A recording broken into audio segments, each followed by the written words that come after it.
Buenas tardes, a nosotros nos corresponde hablar hoy sobre la señalización de las moléculas del embrión con un subtema a las extremidades. Ese es nuestro subtema. Nuestro grupo está conformado por Karen Daniel Angulo y mi persona Valentina Bedoya. Bueno, como introducción tenemos que el inicio del desarrollo de las extremidades empieza al finalizar la semana 4 de gestación. Y ahí van a ver una activación o desarrollo de las células mesenquimatosas del mesodermo somático que se van a expresar en una invaginación del miembro o una yema de las extremidades como la conocemos nosotros. Entonces encontramos el mesodermo somático o ectodermo, notocorda o mesodermo axial y el mesodermo embrionario. Acá en esta imagen, podemos ver lo que les estoy diciendo. El ectodermo es el azul, el mesodermo embrionario es el rojo y la notocorda o mesodermo axial es el amarillo. Podemos ver que a medida que se va dando este proceso, el mesodermo embrionario va a adquirir diferentes formas. Acá ya no es solamente mesodermo embrionario, sino que va a ser mesodermo paraxial porque va a estar al lado del mesodermo axial, entonces al lado. Y va a haber mesodermo intermedio y mesodermo lateral. El mesodermo lateral, como lo vemos acá abajo, se va a dividir en dos. Entonces es el mesodermo somático y el mesodermo esplácnico. Ese es el mesodermo lateral que se divide en dos. El mesodermo esplácnico, el de acá, pues va a corresponder como a todo el tejido conjuntivo de las vísceras, como el hígado y demás. Y el mesodermo somático va a ayudar en la realización de los músculos de las. Bueno, entonces hablando de la regulación genética, aquí tenemos el tubo neural, el mesodermo paraxial, el mesodermo lateral, que fue el que se delaminó, y el ectodermo. Entonces el mesodermo paraxial va a inducir como que se exprese TBX5. TBX5 es específicamente para miembros anteriores, o sea, miembros superiores que serían los brazos. Y si se expresaría TBX4 sería un miembro posterior. Entonces ahí sería como a ver si se expresa un brazo o una pierna. Entonces si se expresa TBX5 entonces sería un brazo, una yema anterior. Bueno, en este caso pues entonces el mesodermo paraxial induce a que el mesodermo exprese TBX5. Luego de ahí a su vez se va a expresar TGF10, que sería crecimiento fibroblástico 10. Luego se va a estimular el ectodermo para que se exprese FGF8. Y este FGF8 va a actuar en FGF10. Entonces ese sería como el por qué o cómo se empieza a determinar la yema, si es anterior o posterior. Eso fue lo que les acabo de explicar. Bueno, acá tenemos una vista lateral izquierda, esto es una microfotografía. Acá tenemos la vela umbilical, el corazón y acá tenemos las yemas. Así se ven las yemas en una microfotografía. Entonces esa sería la anterior y esta sería la posterior, la superior y la inferior. Entonces para todo esto hay unas propiedades reguladoras y de determinación axial. Entonces la primera es, si se elimina parte del primordio de un miembro, se reorganiza otro miembro completo. La segunda, si el primordio de un miembro se divide en dos y pues se evita que se fusione en cada mitad, se dará lugar a un miembro completo, y eso es el fenómeno de duplicación. La tercera es, si se unen dos mitades iguales de un primordio, se forma una sola extremidad. Y si se superpone dos discos del miembro equivalentes, se reorganizan y se forman una sola extremidad. Y esto, pues tenemos tres ejes. Para todo eso tenemos tres ejes, que es el eje anteroposterior, que va desde el primer dedo anterior del brazo hasta el quinto dedo posterior. Entonces ahí empieza un eje antero-posterior, porque acuérdense que anterior es superior y posterior es inferior.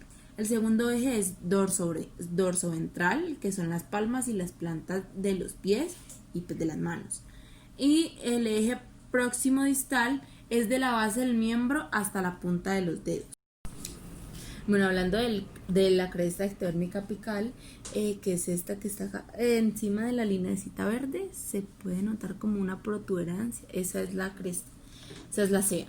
Entonces la función de esta es permitir el crecimiento de las extremidades y también como separar la parte dorsal de la parte ventral.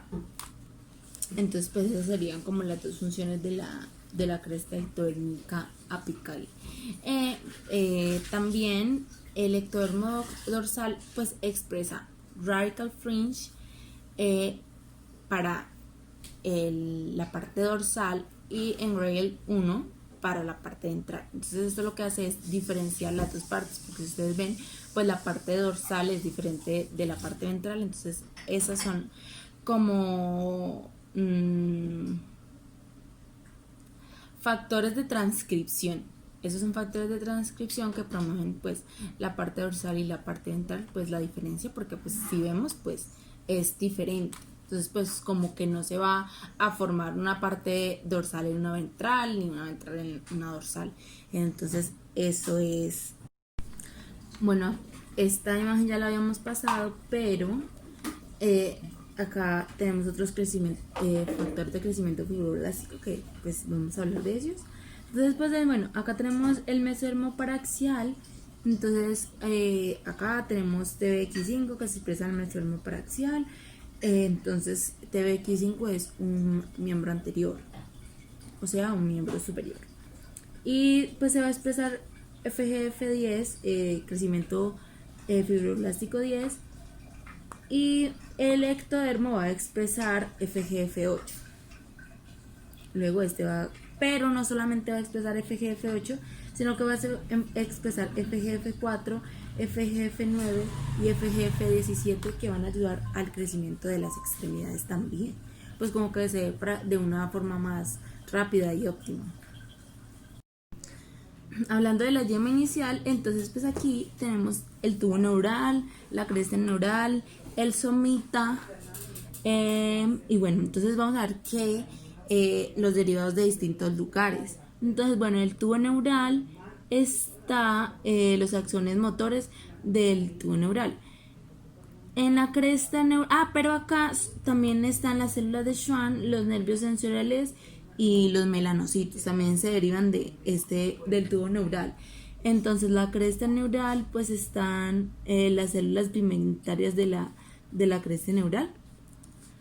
El somita, de acá dicen precursores de las células de endoteliales neoblastos derivados de los somitas musculares y endoteliales, acá está.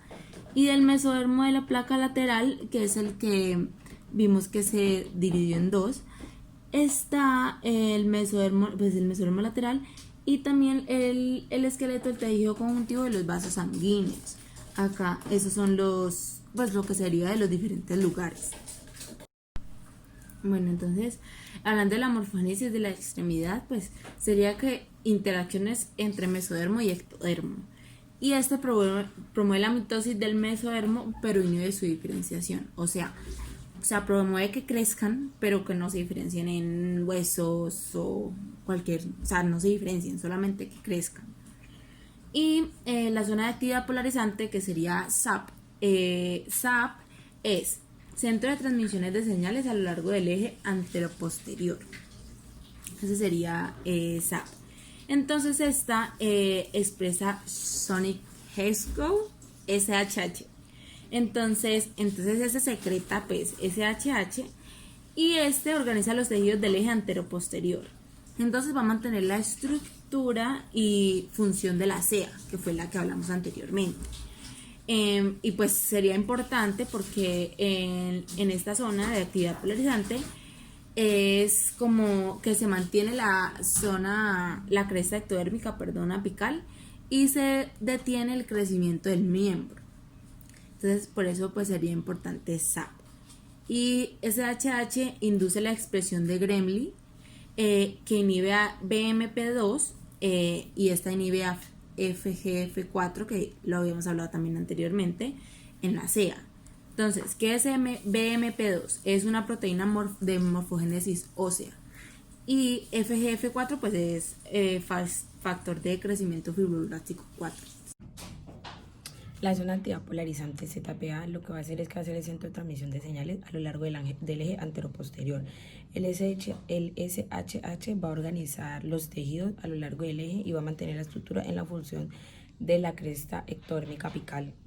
Entonces el SHH va a inducir la expresión de Greenlee y va a inhibir el BMP2, que es el factor de crecimiento fibroblástico 4, en la cresta ectodérmica apical. Va a controlar con los genes y factores de transcripción a todos los ejes, que son 3 ejes. El eje próximo distal va a ser su centro de transmisión de señales, va a ser la cresta ectodérmica apical y principalmente va a dar a factores de crecimiento fibroblástico 2, 4 y 8. El eje dorsoventral va a ser el centro de transmisión ectodérmico dorsal o ventral. Va a dar WNT 7A dorsal. También orsofish y ectodermo ventral.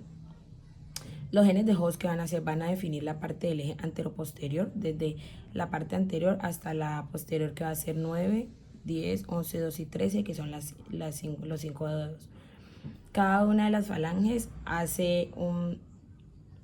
tiene su determinación, por eso estos 4 tienen sus 3 falanges y el meñique es el que tiene nomás proximal y distal.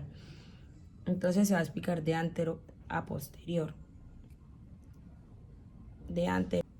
Bueno, en la formación del esqueleto, en la extremidad hay una condensación de células mesenquimatosas. Esto lo que va a hacer es que se van a acumular en la parte proximal de la yema. Bueno, posterior a eso se va a juntar en el mesenquima, en la yema del miembro. Se va a juntar el mesenquima en la yema del miembro, lo que va a hacer es expresarse en BMP2 y BMP4, que es proteína morfogénica ósea 2 y 4. Bueno, aquí presencia de sindactilia, ya que el tejido membranoso debe de hacer regresión, y aquí ya no hay presencia. En caso de que no haya regresión del tejido membranoso, lo que va a pasar es que va a presentar una sindactilia y no va a permitir que abramos ni cerramos bien los dedos, ya que el tejido membranoso va a estar obstruyendo aquí en la parte interdigital. También hay otra patología que es el pulgar trifalángico. ¿Cómo hay presencia de pulgar trifalángico? Estos 4 dedos deben de tener 3 falanges. El último dedo, el dedo meñique, debe tener solo 2 falanges, la proximal y la distal. En caso de que tenga 3 falanges, va a estar a la altura del resto de los dedos y va a haber pulgar trifalángico.